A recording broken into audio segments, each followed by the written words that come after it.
Hi, and welcome to Foreign Comics Calling, the podcast for all things foreign comics related.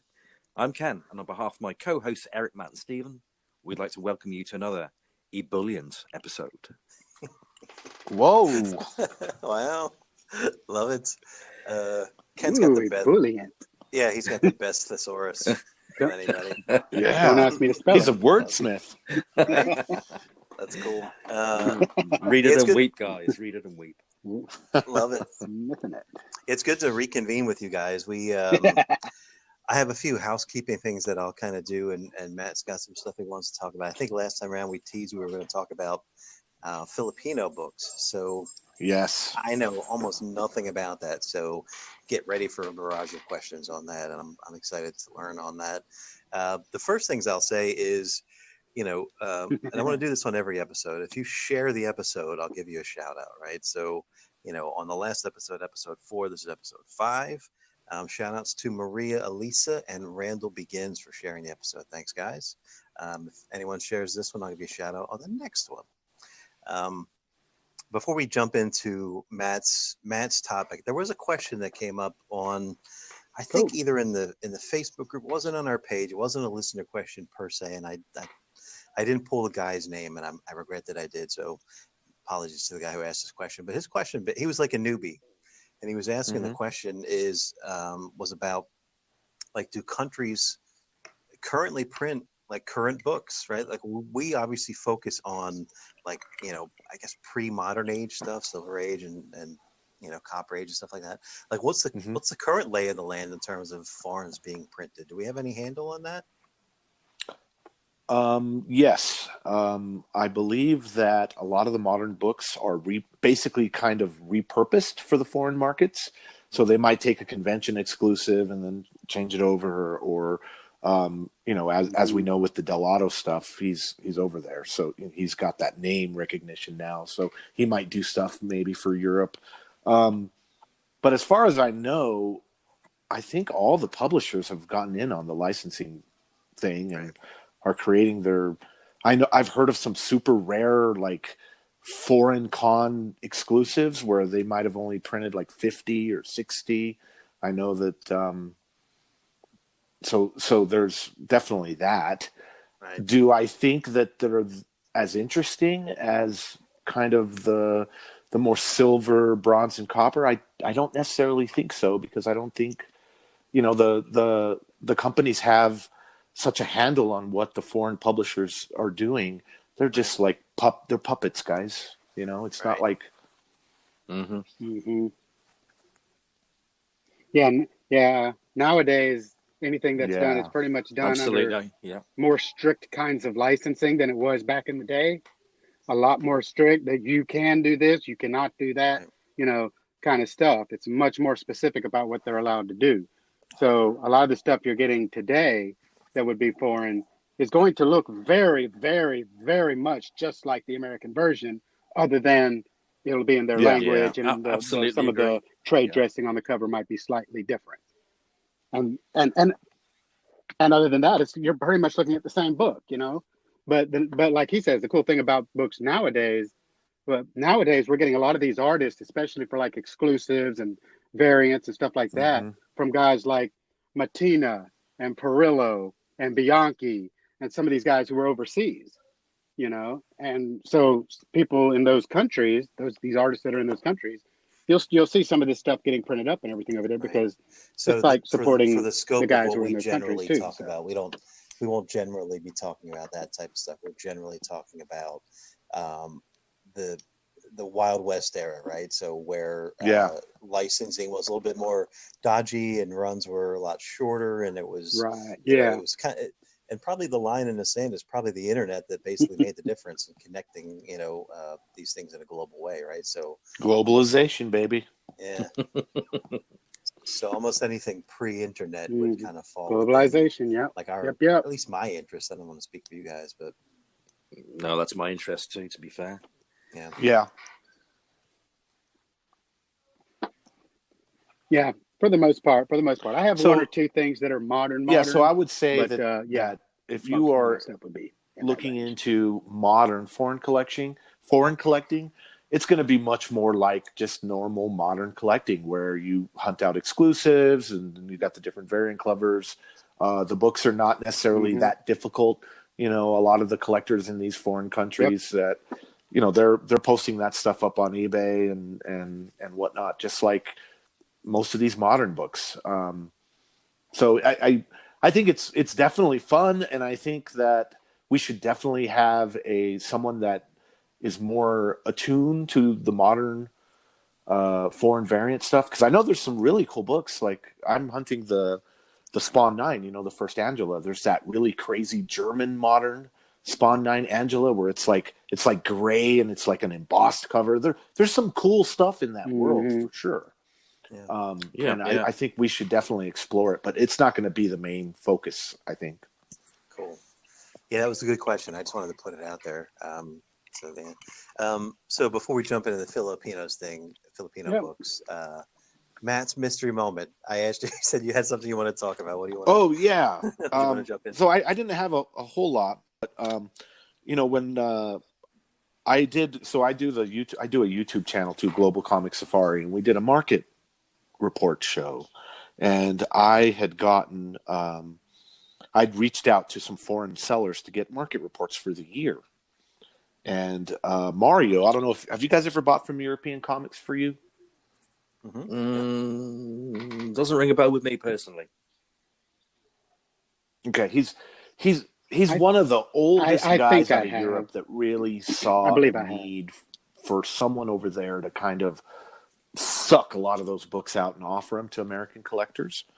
And I have a lot of respect for him. And he, for a lot of the early guys, he was one of the main sellers, possibly even the first on American eBay that was specializing in books from Europe.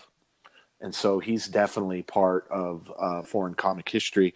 Anyway, I wanted to read his report real quick. He said, "Hi, Matt. The year 2019 was very good for the selling of foreign comic books. There is still a growing demand for these books, and it's getting into the direction that is no longer only a niche in the comic book collector area. I think also due to promotional activities for this global hobby that is not about one country, it is about the world. Selection of books which was sold in the last quarter of 2019. He sold a 9.4 Purgatory Scarlet Empire hardcover German limited 10 of 33 for $349, which is a lot. He sold an 8.0 Hulk 181 Italian version for $100, which isn't too bad. It looks like we have a 9.4 Monster of Frankenstein issue, 26. That it was one of those ones that was not published in the USA. It was so it's almost like a German non-canon. I don't know if you guys saw that. It's like a Frankenstein German non-canon. He sold that for $50. This is kind of also modern. 9.6 Thor, an Italian Alex Ross variant for $70. Ain't too bad. Number 10 Spawn, an embossed blue cover German for $200. Nice. See, that's a good price. Looks like he also sold a German Vampirella 1 in a slab of 6.5 for $299, which is pretty interesting as well. I know there's some collectors collecting Vampirellas and putting that Vampirella 1 set together. Stefan was one of the first guys to do that, but I know that those books are definitely going around. And then he ended with, there's strong demand for Walking Dead and Vampirella Euro variants. We were just talking about that. So, a lot of these modern Euro variants, there's American collectors that know about them and they're sucked into them. And, it's one of the reasons I think the foreign kind of part of the hobby is so easy for a lot of these modern collectors to get into. It's because they don't care about this reprint or later printing stigma because they're already doing it within the hobby. Do you think that's accurate, Stephen, to say that it's easy for them to get into it? So he left me that report. Thank you to Mario for that. Yeah. Let me actually give you his eBay ID. So it's European Comics COMIX for you. Number 4 U spelled out YOU, and you'll identify his photos because he puts a little sticker on the bottom right on each image. Like yes, he does. Or something. Yeah. Yeah, I've bought from him before. He's great. Mm-hmm. So he had a good year in the last quarter. So yeah, I just wanted to talk about that. Right on. Cool. All right. Yeah. So let's jump into Filipino books. I know nothing. You put together a nice little guide, Matt, which I'm hoping you'll post on the page once we share this episode. But yes. So let me just kind of run down the same questions I asked on the Italian side of things. Like, when did these books start popping up? What's the origin of, I'm talking Marvel, DC books, I'm assuming, in the Philippines? Well, it actually starts before the bookstore books. And it starts with these books were called the Southeast Asia editions. Now, these were, we think, for the most part, mid to late 60s. And I'm going to, we'll post a picture on the podcast, but these books are incredible because on the bottom, now, there are no Marvel Southeast Asia edition. It's all DC, okay? But on the bottom, there's going to be a banner, and they printed it in different colors, pinks, blues, greens, and they had a list of all the countries that these goddamn books were sold in the markets. I'm going to say the list here, okay? Burma, Ceylon, Formosa, Hong Kong, India, Indonesia, Malaya, the Philippines, Thailand, and Vietnam. There you have it, Southeast Asia, okay? Now, the Southeast Asia editions, I'm going to disclaimer this whole podcast right here. The Philippines is a tough cookie to crack.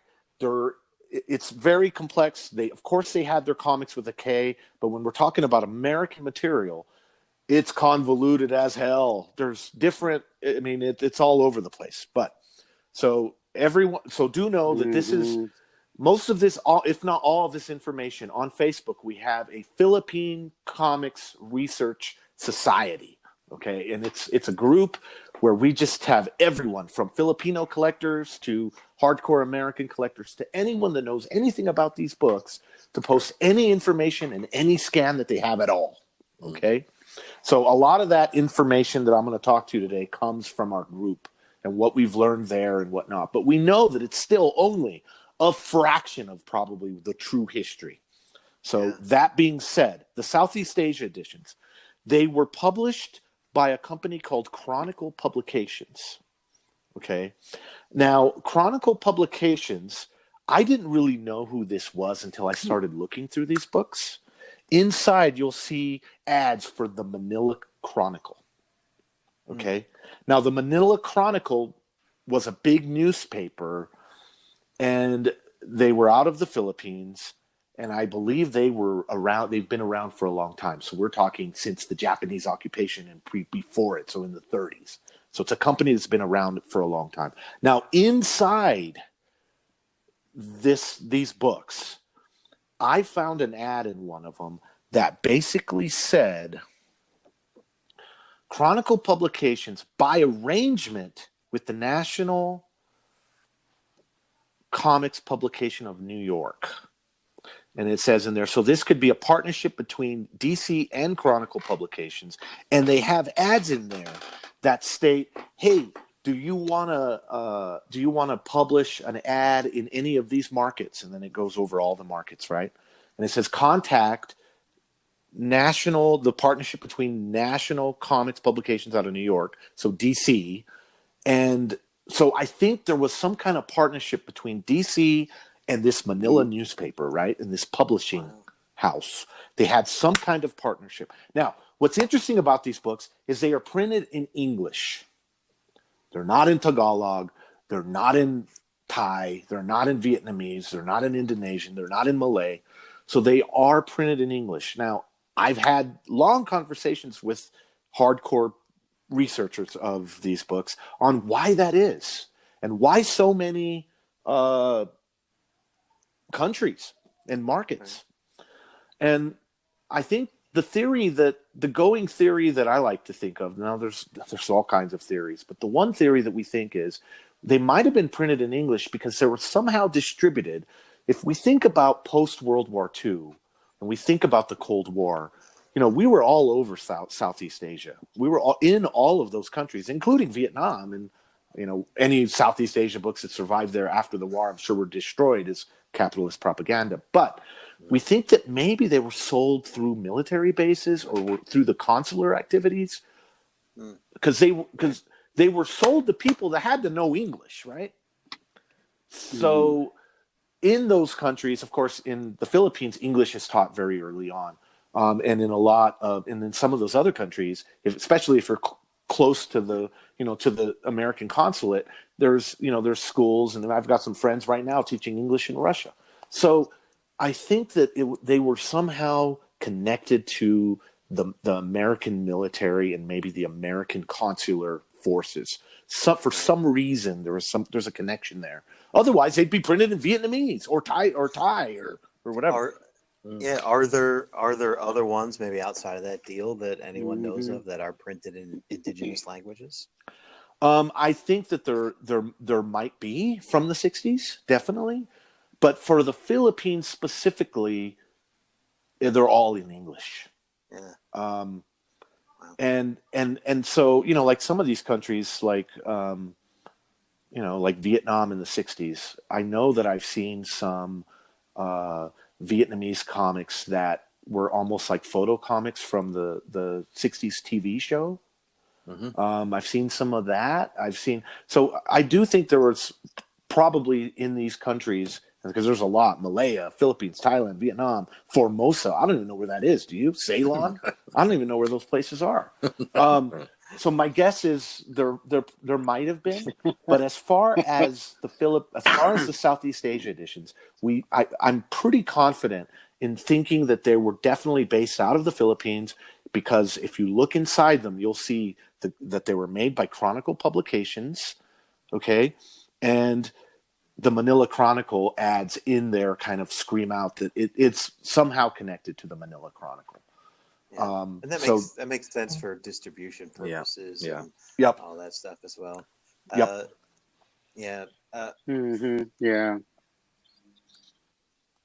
And now the National Bookstore editions, I know, are mostly for the 70s and like some of the 80s, but did any of the National Bookstore editions it's strictly exist in the late 70s on. 60s? Now, what makes strictly 70s on? From what we can tell so far, and we'll get into each bookstore. I'm going to go into each bookstore and what we know currently through the Research Society about those. But what I do find interesting about the Southeast Asia editions is that they stopped right around that 70s time. And what's interesting about the Philippines, and I was talking with Ken a little bit about this before we even got on, was we have to remember that Ferdinand Marcos ruled the islands as a dictator from 1972 to 1981. And through some of my research through the Chronicle Publications was the Manila Chronicle was shut down in 1972 when the dictatorship came around. Now that makes sense because the dictatorships are going to go in and they're going to shut down the media, right? Yeah, they're going to want to control it, yeah. So for whatever reason, now we've seen the Southeast Asia editions. Yep. They're all 60s DC. We've never seen anything in Southeast Asia that gets into the 70s. So I think we're pretty confident that the Southeast Asia editions were probably from around 65 into maybe 69, maybe 70, but they don't go past there. Okay. And what before you continue on the history, that's amazing. Like what would the titles have been? Do you know what was Batman, Superman? There's definitely Batman. I just recently bought. Hold on. It's all DC, but like similar stories of the time, like they were just maybe a month or two behind, kind of thing. That part I'm not quite so sure. Hold on one second. Sorry. I didn't think everyone was going to ask me about that. I mean, I was thinking in my mind the different titles, but I can't.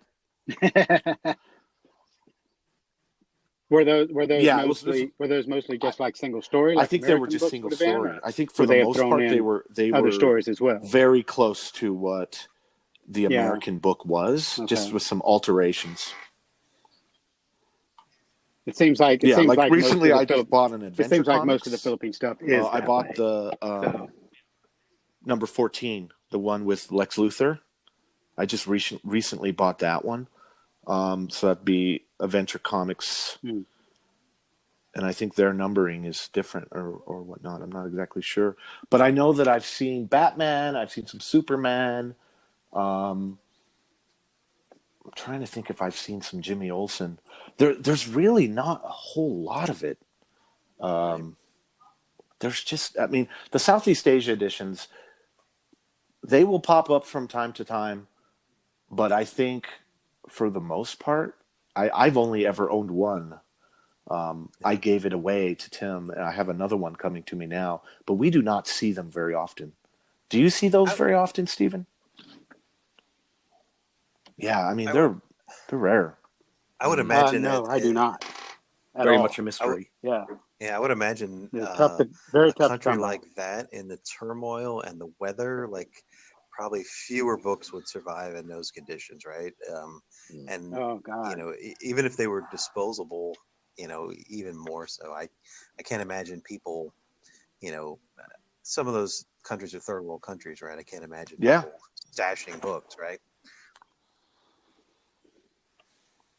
Yeah, I mean, here's the thing. You have to understand, in every foreign market, every different kind of foreign, whether it's German, whether it's Italian, whether it's Brazilian, in every single foreign comic market, there's something about some books or some series or some countries that makes particular books or particular series. Yeah. I know we don't like to throw around the word rare, but makes them rarer or tougher to come by.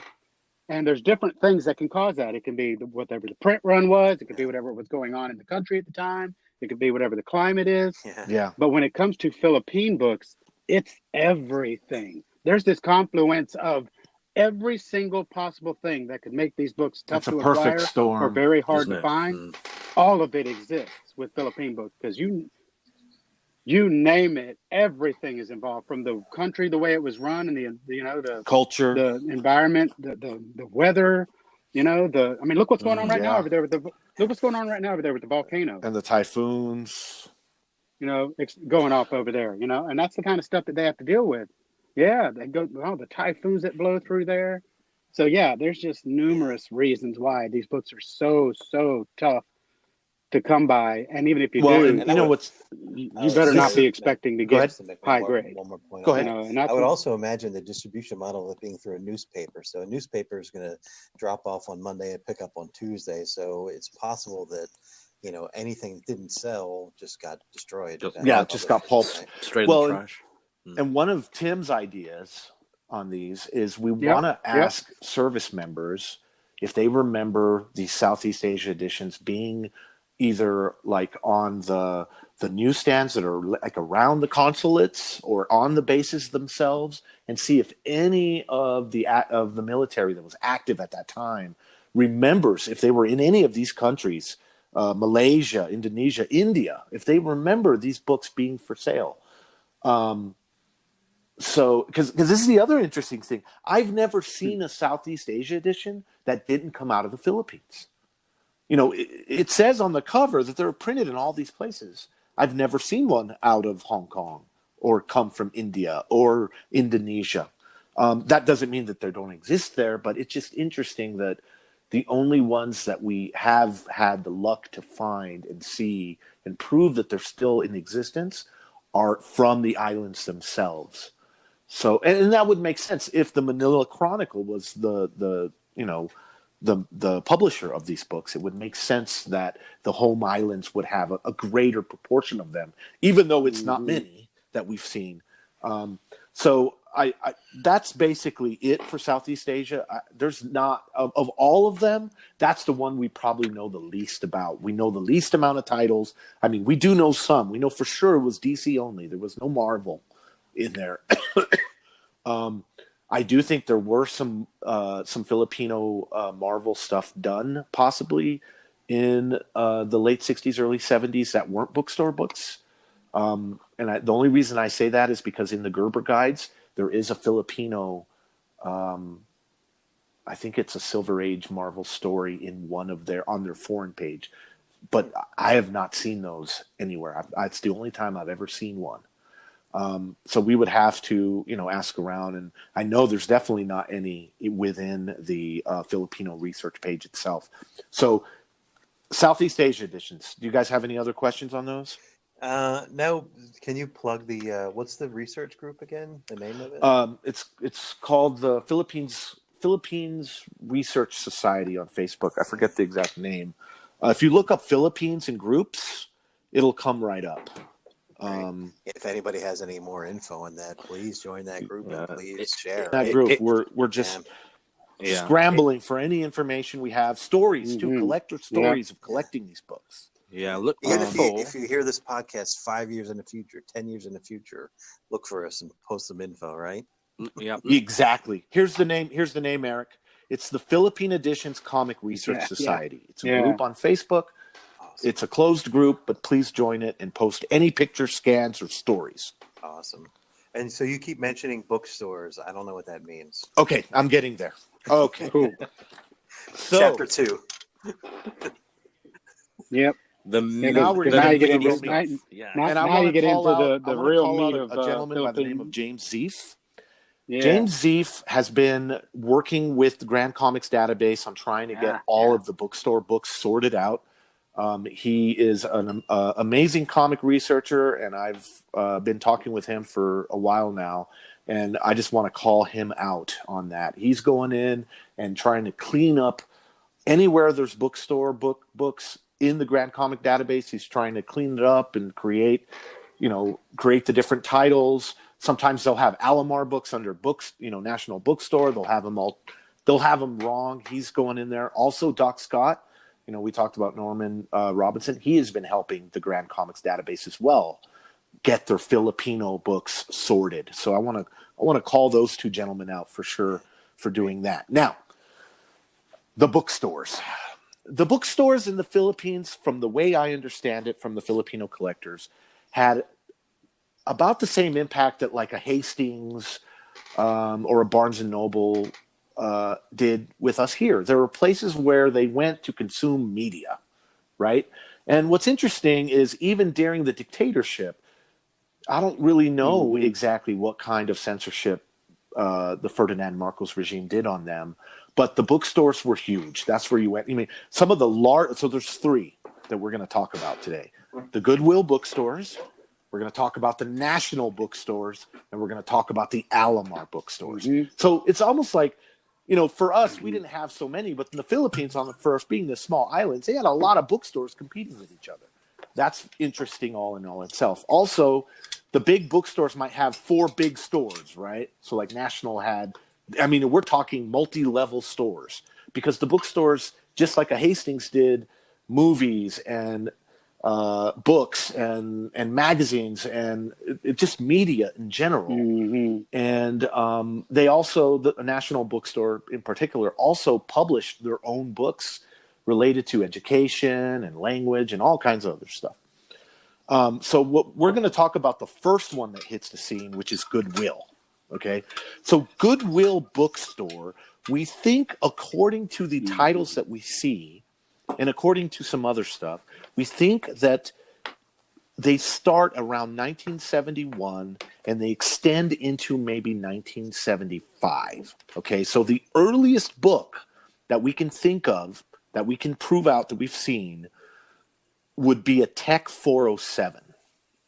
Now, the Tech 407 is that classic one with Man-Bat where he's holding his bride. It's got a cover date, I believe, of January 1971. Now, of course, when we see the Tech 407, we go, God dang it. Wouldn't it have been cool if they did a 400, or some of the other stuff? Now, an early Batman that they did was 229. Now, that makes you go, wow, could a 227 exist? Right. Could a 232 exist? The first Ra's al Ghul. Could a 234 exist? But to this day, no 227 has popped up. No 232 and no 234 has popped up from Goodwill. Now, go ahead. Is there a number on the actual 229 book? Yes. So the Goodwills have what there's two competing trains of thoughts on the numbering. Now, National Bookstore used the American numbering. Goodwill did not. They stripped that information out. And like what we often see with the Goodwills, in like, say, the DC circle, there would be a number. Now, these are the two competing strains of thought. Some people think that it's related to the date. So some people think it's a date stamp. I'm in that camp. Me too. Yeah. But there is another competing theory that they were numbered by issue and that they're actually sequential in how they printed. Now, just like I was talking about how it's weird that we'd see a 229, but we wouldn't see a lot of these other Batman keys within the run. We don't know why they jumped around like they did, but they jumped around like crazy. Okay? And we're not quite sure why. Could it be just the art that they would get, right? Could it just be maybe that they didn't get everything? Maybe they didn't, but it's just so weird that they didn't do things like, we don't see a whole lot of continuity as far as like in subsequent numbers. Do you know what I mean? Right. And a lot of that could be because Goodwill was the first that came out. National hadn't hit the scene yet. Now there is an area where they overlap, but the Goodwill bookstores were the first. So maybe, when you're hunting Filipino bookstore books, the Goodwills, I would say, are definitely the ones that are you're least likely to find. So, if we're going to talk about sourcing difficulty, the Goodwills are definitely tougher, both the Marvel and the DC. Now, we think that Goodwill got the DC license first, okay? So we see some Marvels, but we don't see Marvels until we get into 72. Okay?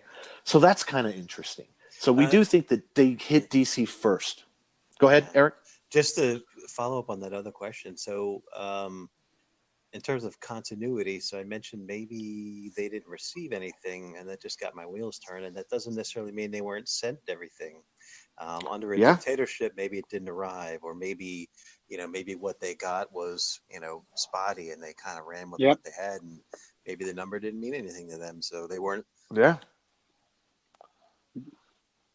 Some of that might fall in censorship. Some of this might fall into that, Exactly. bias. There could be censorship involved. Government we don't stuff, really know. And that's the thing is quite possible. We created the research page to just try to gather as much of the information as we could, because when it comes to the Filipino books, it's just in comparison to like other countries where you can go and, it's like Europe, you can go and research their the companies like CMYC, and there's whole Wikipedia pages about CMYC, or in Brazil, you can go and research, all the Brazilian stuff on Quadrinos, and it's going to have pages about the publishers and all that. The Filipinos is a big black hole. There's just nothing there. Yeah, in fact, we had, so our guy that we had on the ground there at one point in time, I know that we've brought him up before. I know Tim had talked about how we made a deal with him where we had all that stuff in.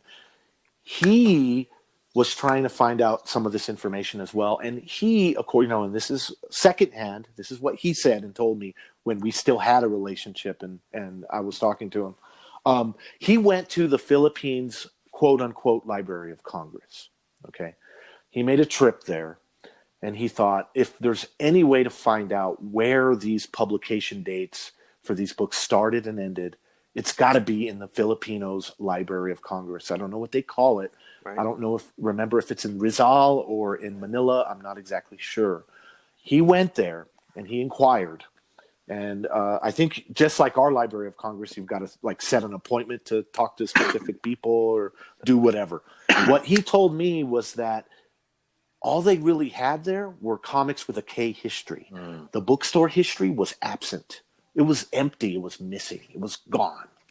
Mm-hmm. Isn't that interesting? Isn't it just? Yeah. So the bookstore books are a piece of Filipino history and culture, but for whatever reason, in their national database, in their national building where they're supposed to be keeping all of their Filipino history, publication history, there are no bookstore books to be found. Think about that for a second. Well, that doesn't necessarily mean nefarious. It could mean they weren't No. reported, or it was never tracked, or culturally they just weren't considered that important. Right. Because comics with a K are huge. Yeah. You know, that's a huge part of Filipino culture. The Tagalog comics there. And that makes sense that they had that, but maybe they just thought these are just American stories. They're not related to the Philippines necessarily. Not that important. Interesting. Yeah, interesting. Yeah, these exact same books in this exact same language are available all over the place in America. So it's not like it's something so there that we're is particular seeing some cultural to the bias, Philippines, correct? Because that's what that would be. Yeah. They would save the local Filipino output, the comics with a K, but they would not save the bookstore. So he had no luck going to their Library of Congress to find info out. That's interesting. Another part of that story that I think we've talked about before, like I don't remember when it was passed, but I want to bring it up. There was that Southeast Asia Comic Con, and this guy's wife is a Filipina. She's a dealer that deals comics there. That's how he met her. And he thought for sure when he was going to go to this con that he was going to find dealers that either had brought those books or at least knew about them. He went to every single comic dealer's booth and asked for bookstore editions. He did not find any. Zero. Zilch. This is a Comic-Con that's huge. Southeast Asia's Comic-Con. It's their San Diego Comic-Con, basically. Zilch, zilch, zilch. Every dealer told him, either they told him, no, I don't have any of that stuff. Why would I bring it? Or, no, I haven't seen those in forever. Or, or I don't bring those types of books here. Or pick an excuse. They had it. Tons of American books. They're in the middle of the Philippines. And these dealers are selling tons of American books and Copper Age books and manga and everything else. But not one, those. And I'm going to cuss here. I got feedback that I was cussing too much on the last one, but I'm going to cuss here. Not one fucking bookstore book in the entirety of the Southeast Asia Con. Think about that. Yeah. That is ebullient. Am I using that word right? That is absolutely ebullient. And that definitely speaks to. Yes, it does. That definitely speaks to a very intense bias. So that's crazy. To that, very intense. Because because I was gonna say it's like when you come into these Philippines, especially once you start getting into the national bookstore editions and some of these other bookstore editions. It's all in American. It's all they, for the most part, all they've done is poured over the exact what you would have here in America with a couple of little edits where they would take out, like you say, the pricing and the little logos up in the top and the circles or this or that, and they would just put their own pricing or their own little thing. Or often the stores would just write in whatever price. They would just write on stamps, or what have you. Particularly the National Bookstore had a very unique stamp that can call itself out, and we'll get into that. Mm-hmm. And that's one of those things where it's like if you talk to guys like at CBCS or some of these guys who have been heavy in the American market are very knowledgeable, guys like Steve Borak and some of these other guys. When you ask them about pedigree books, they'll tell you, especially going back into the golden age, they'll tell you, well, there's a way to tell. I can have a book just placed in front of me and nobody says anything about it. Here's a golden age book, Steve. What do you think? He's like, I can look at that book and I can tell you whether that book is a pedigree book or not, just by looking at it. Why? Because there are telltale things about it that will indicate to him whether or not it's a book from a pedigree collection of some sort. That's kind of how it is. That's kind of how it is with these Filipino books, because a lot of times these Filipino books they look almost exactly like American with a couple of changes. Yeah. So you might look at it and say, okay, this is an American, this is Philippine. But then how do you tell the Goodwill Philippine from the National Bookstore this Philippine? Is all about from the you know what I'm saying? There's little things you look at to make that determination. Probably not quite a few. There'll probably be some, shall I say? But yes, and all the best ones. Yeah, all the best conditioned ones we found hiding in the States. Mm-hmm. There you go. Yeah. And you would think that might be a right. Right. Yes, that's what we think. Usually from we think that most of the bookstore books that made their way here are from people that were stationed, but also remember, and this is another kind of thing that I just talking with my Filipino friends, as Americans, we take for granted that the poverty over there is so bad that a lot of families are literally hoping and praying that one of their children will leave the islands to go find work. You know, Filipino laborers are all over the Middle East. They're all over Asia. They're all over the place, just so that they can send money back home. So you see a lot of Filipinos, you know, and that's why the Filipino diaspora is out all over the world, I think, is because, you know, so many Filipinos left their islands looking for a better life. So I think that not only did maybe some Americans that were stationed overseas in the Philippines bring those books, but I think some of those books could probably also be attributed to young Filipino kids that had them in their comic collections and were leaving with mom, who was going to go be a maid somewhere, possibly either a maid or a laborer, and took the books with them. So yeah, but the books that stayed on the island, unless they were very well cared for, most of those books that stayed on the island are rough, very rough. All the nicest ones that we've ever found are ones that were, or maybe they're not even, or disintegrated or destroyed for other things like packing material, making fires. So let's get back to Goodwill. So yes, so the way you can tell a Goodwill is it's going to have this numbering.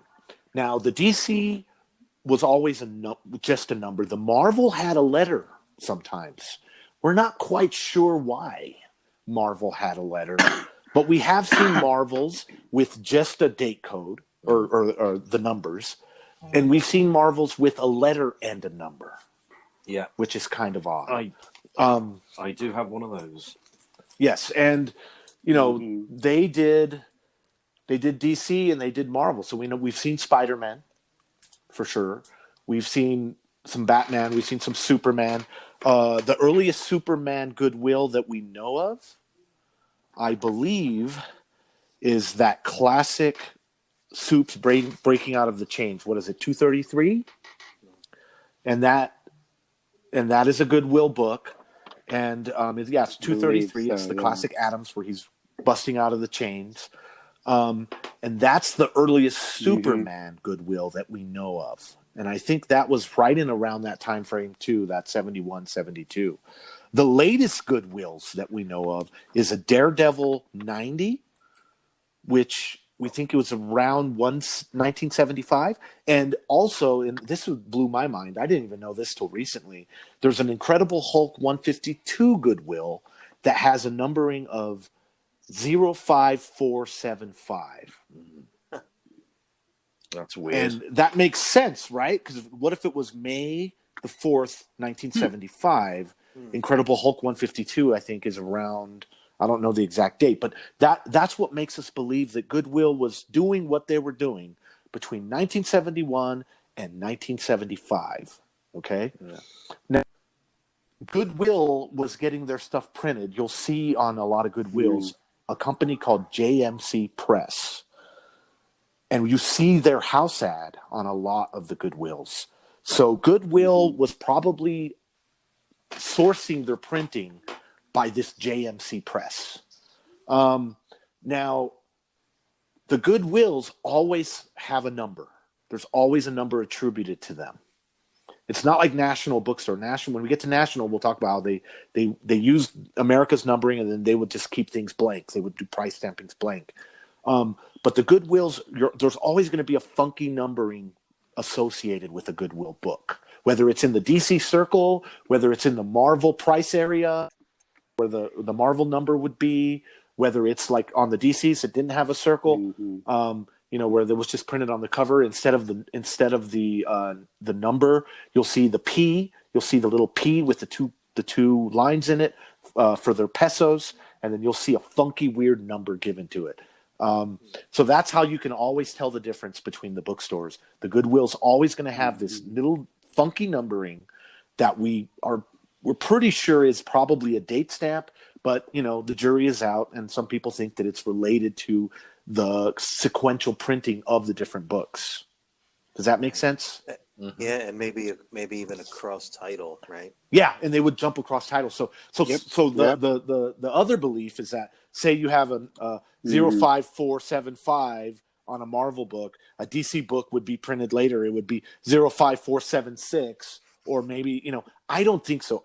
I'm pretty damn sure that those numbers are related to the date. Right. Unless I see information elsewhere. I don't know. You see, I've got this Captain America Goodwill book, Mm-hmm. and if they're doing it sort of alphabetically, then it's C, and then the next two digits are 04. Now that can stand for April. Then you've got hyphen, you've got 75. So for me, that speaks that in their inventory, it's Captain America, published in April 75. Yeah, I think it's date. It's looking at me at the cover. It's got, in my personal opinion, I think it is the date. Yeah, it's related to the date. I'm until I see information that proves otherwise, I kind of am in that camp as well. Yeah. So that's Goodwill. They did DC, they did Marvel. Yeah. An interesting thing about the Goodwills is, as we know, there are no big first issues in the Goodwill groups. We know that there's some cool key first issues in National and some cool keys in Alamar, but Goodwill didn't. But all of that speaking, it's what's not popping out in the Goodwill group that makes us freak out a little bit. They have a 229, but there's no 227. There's no 232. There's no 234. Why is that? What happened to those books? They have the Tech 407. Where's the 400? There's just seems like there's these huge gaps. And then some of the Marvel stuff. I know there's some Daredevil, and there's the Captain America, and there's the Spidey stuff. I can't remember off the top of my head. Do any of you remember that Spidey Goodwill that we saw a picture of? It was where he's jumping off the like a subway car. Have you guys seen that? I forget what the issue number was. I'm struggling with that one.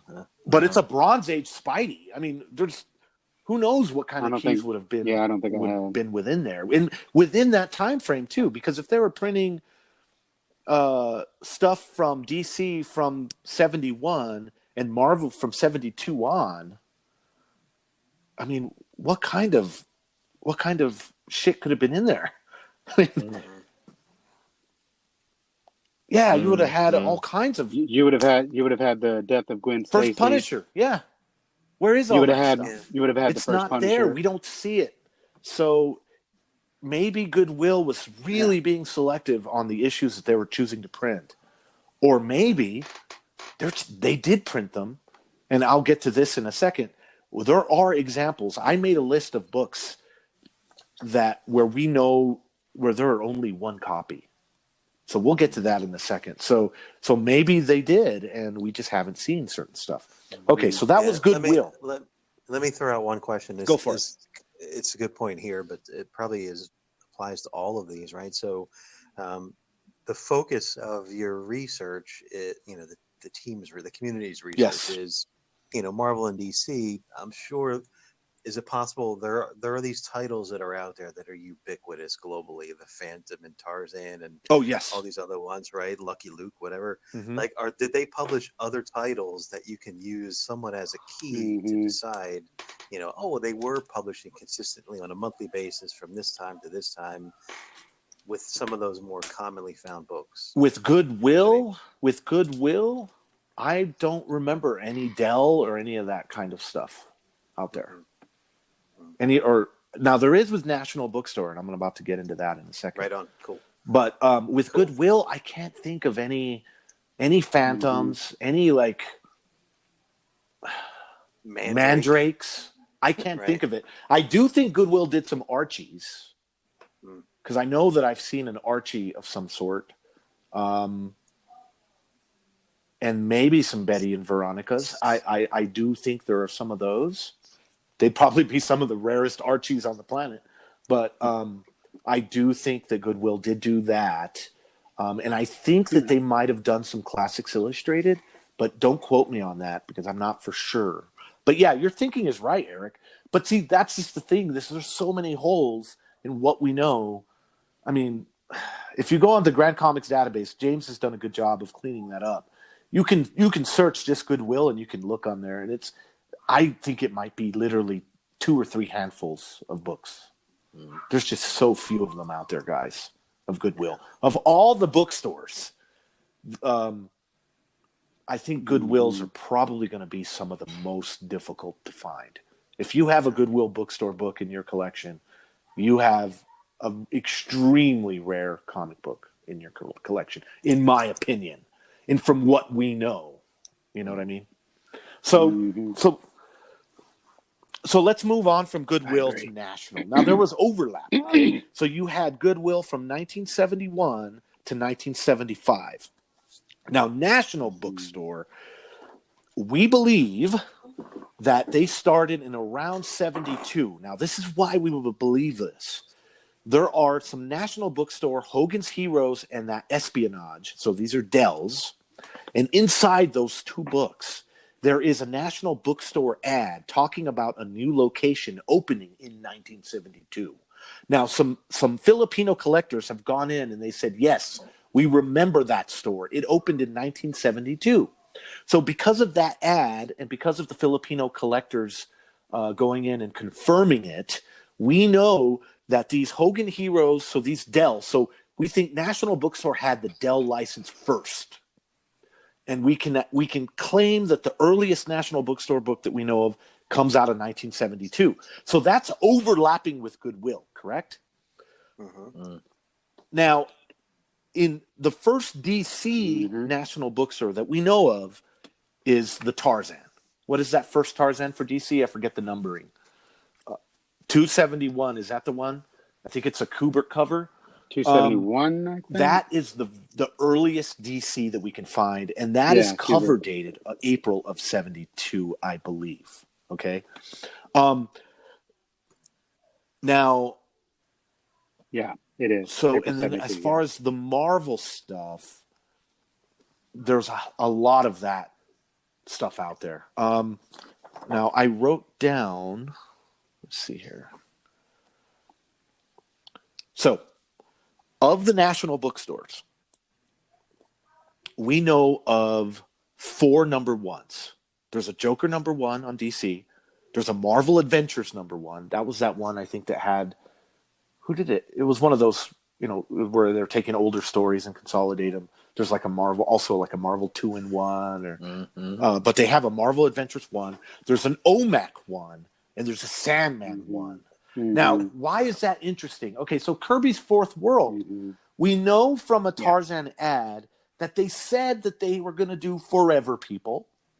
We know that they said they were going to do New Gods. Okay, so we're talking Kirby Fourth World here. But this is what's interesting. We have never seen a single New Gods. We have never seen a single Forever People.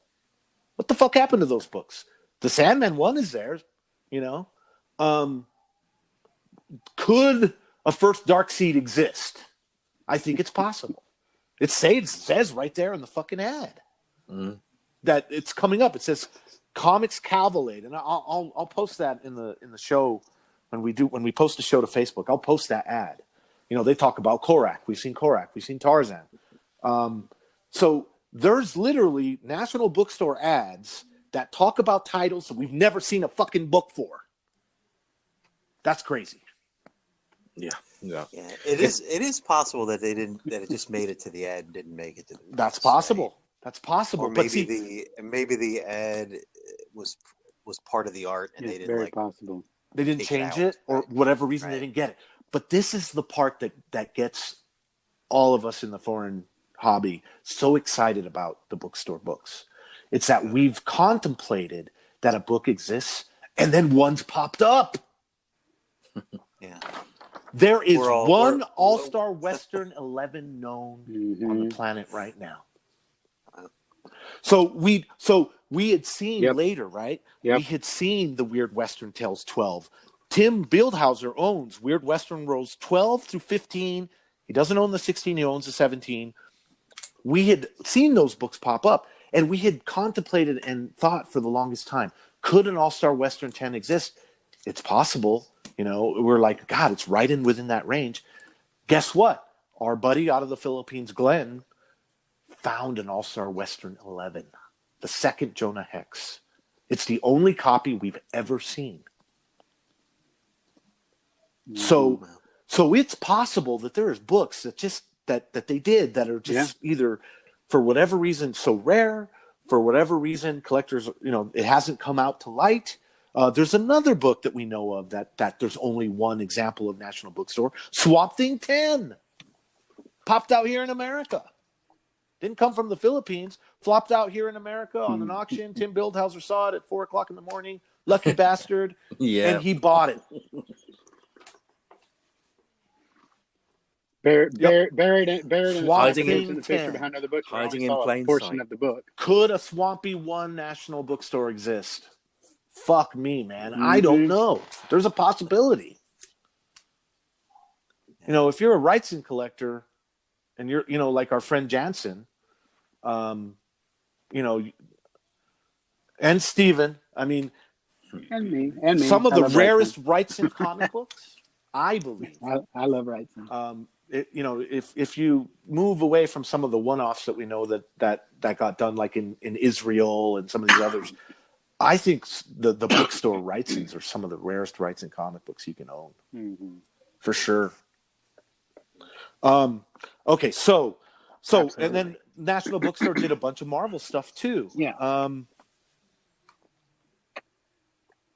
And we know that. Okay, so let's get back to the dates here. So National Bookstore starts in 1972, and it goes into around, we think, 1978, 1979. I'm going to see here. Or you could buy the books there. Now, but the latest National Bookstore book we can find, actually cover dated, would be the Batman 283, and that's cover dated January 1977. Okay? Now, Alomar starts coming out around that time.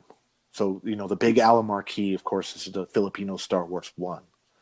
So it's an interesting how the bookstore books overlapped. You have Southeast Asia was there for a while. Then came Goodwill. Then it overlapped with National. Then Goodwill goes away and National keeps going until 77 abouts. And then Alomar starts to overlap with National Bookstore. So we know. Just go ahead. A question on that date before you go to the Alomar side of things. So you say the cover date July 77? It was January 1977 would be the cover date for the Batman 283. So it could have. Does that match the U.S. version? Well, no, that is the U.S. version cover date.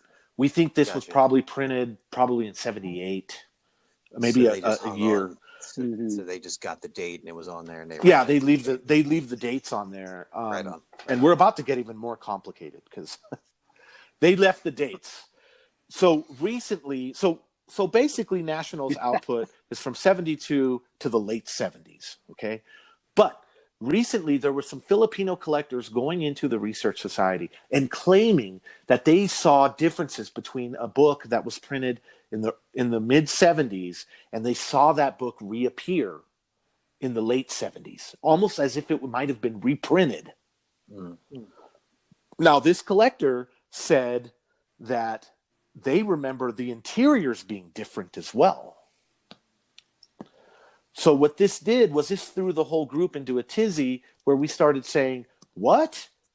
Is it possible that they actually had different printings that could be sleuthed out? Now, we haven't seen any proof of this yet. The idea was, someone was saying that if the book says Cachos Hermanos on the indicia, which is the distributor, I think, for National, I don't remember exactly how that worked, but that the early bookstore books had the Cachos Hermano, that the later ones didn't have didn't have that information in the indicia, that it was just stripped out. They also said that the later books had worse print quality because the theory was that maybe National was outsourcing their printing, and then later in the late 70s were doing it in-house, because remember, they were a publisher. They were a book publisher too. So that there might be a difference in the quality, in the print quality, where the registration on those later issues. Now, this was being discussed in the group. I don't know. I actually think it's more likely. Now, I've talked with Tim Bildhauser about this recently, actually.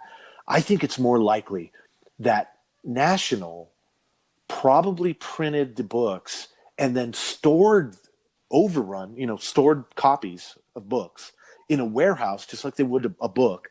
And then later on down the line said, just put them out for sale. Because there's a lot of Filipino collectors that remember that in the late 70s, even into the early 80s, you could walk into a National bookstore and you could pick up these comic packs. So they would pack them in like groups of 10 or something. And they were all bookstore editions. And you could buy them for like 5 pesos or something. So we have Filipino collectors talking about that and saying that by that very beginning of the 80s, you could still walk into a National bookstore and buy bookstore editions. But very soon thereafter, you could no longer do it. So we don't know. So there's a theory that some of the National bookstore books might actually have different printings. But until I see proof of it, it's all just esoteric speculation. Yeah.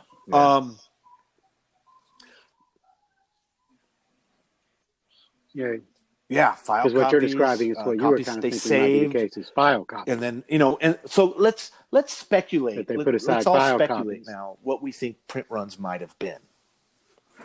Now, we know from collectors that you could get bookstore books at media stalls. So we know that the newsagents had them.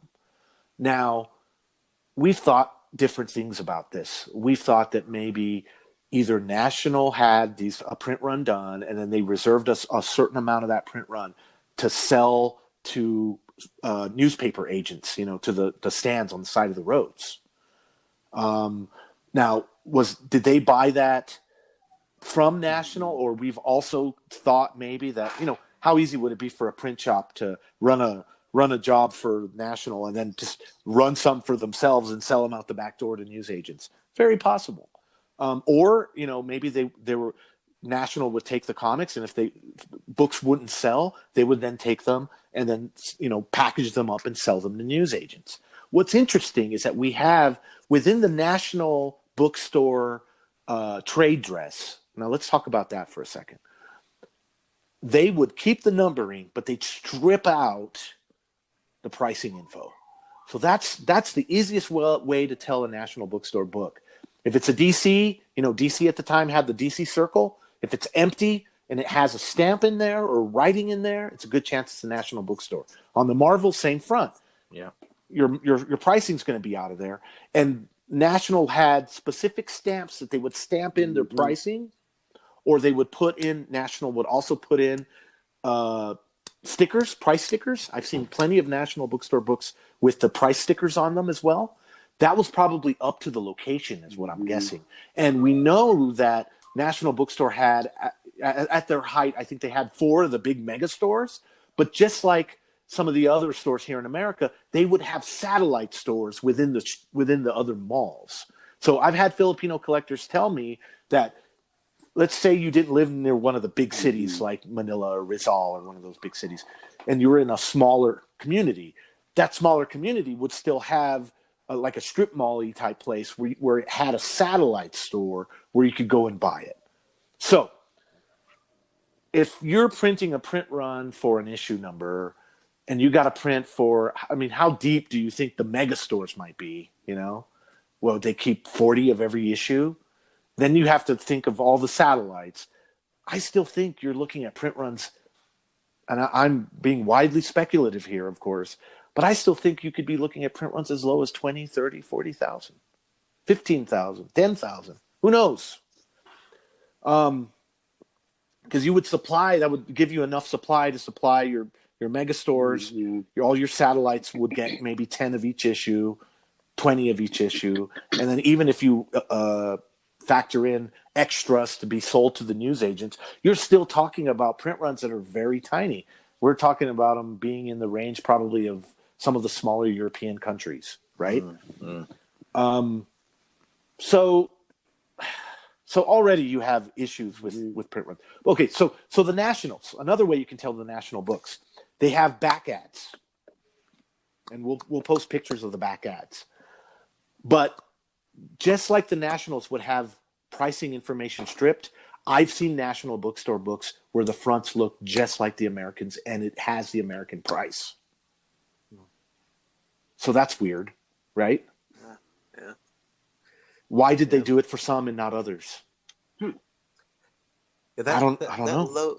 That low print run also has me thinking, if that's your business, right? Mm-hmm. And you have a low print run and a high distribution network, right? Like how lucrative is 10 copies in a newsstand in a remote town, right? Yeah.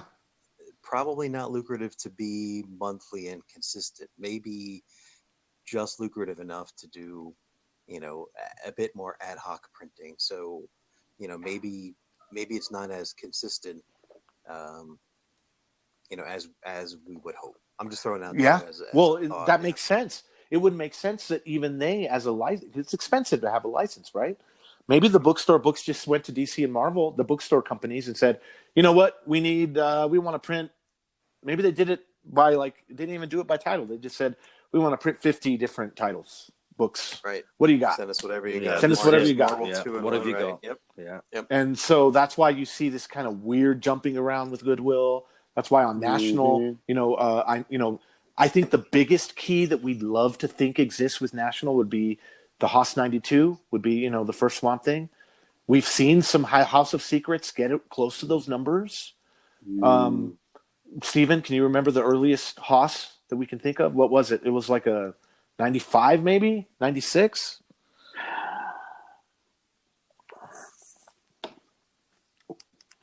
Yeah, something like that. I think 94. Yeah, and we know they absolute did House of bottom end. Mystery too. Could have possibly have been why two. did they hop around so much? But yeah, 95, 96. So, so that's something, that's a question we might not ever have an answer to. And again, why do things in a certain way? And then there are some National Bookstore books where I believe there are some National Bookstore books here in America in comic shop backstock that no one knows what it is, what it actually is, because you'd have to take the book out of the bag and board and look at the back ad. The back ad will have the National Bookstore ad. And that's so weird. And I know that they did it because I own one of them. I own a DC. Yeah. I think it's Beyond the Unknown, or I don't remember what it is. I don't remember exactly the title. That front looks just like the American, with the exception of maybe that the print quality is a little shitty and it's got registration issues. But you wouldn't know the difference. You would not know that was a bookstore book until you looked at the back ad. So, and some people may not even be knowledgeable enough to even know what the back ads would have been. And they still may not have been registered. We'll post some samples of this. Now, within the National Bookstore books, we have what we like to call virgins. Now, what a virgin is that's a book that had the pricing stripped, and for whatever reason, National or the news agent or wherever it ended up never put in a price. They never put a stamp. They never put a sticker. And some of the virgins do have a little slight writing. You can see they wrote it kind of in there. And that's another thing that's kind of weird. So does it speak to the distribution that National will then send these books out to the different stores and the different satellites? And it was up to those stores to price them either with the stamp or a sticker or write it in there. And why did some books not get that? Could those virgins be books that were sold out the back door to news agents by the printer? Could those virgins be extra backstock that they had maybe on hand? Maybe some of those virgins come from those packs that were sold in the late 70s, early 80s, where the collectors went in and bought them as packs. Maybe some of the virgins come as that because they were in they just kind of packed them up and they priced them all as one thing. So that's a very interesting thing too. But we do know that for the few collectors that own these, they kind of like to have the virgins, right? Yeah. From an aesthetic standpoint. Yep. Yeah, and that just comes from an aesthetic standpoint of not having writing on the cover and things like that, Yeah, and the interesting thing about the National pricing stamps that have a little P in it, they're kind of neat. They say National Bookstore and there's different styles too, and that's kind of what makes me think too that the different stores have their own kind of stamp that they put in there, which again kind of lends these books to kind of a provenance-y kind of geek fantasy, right? That we could figure out where that you might be able to figure out which bookstore sold which particular book if you could dig in that deep.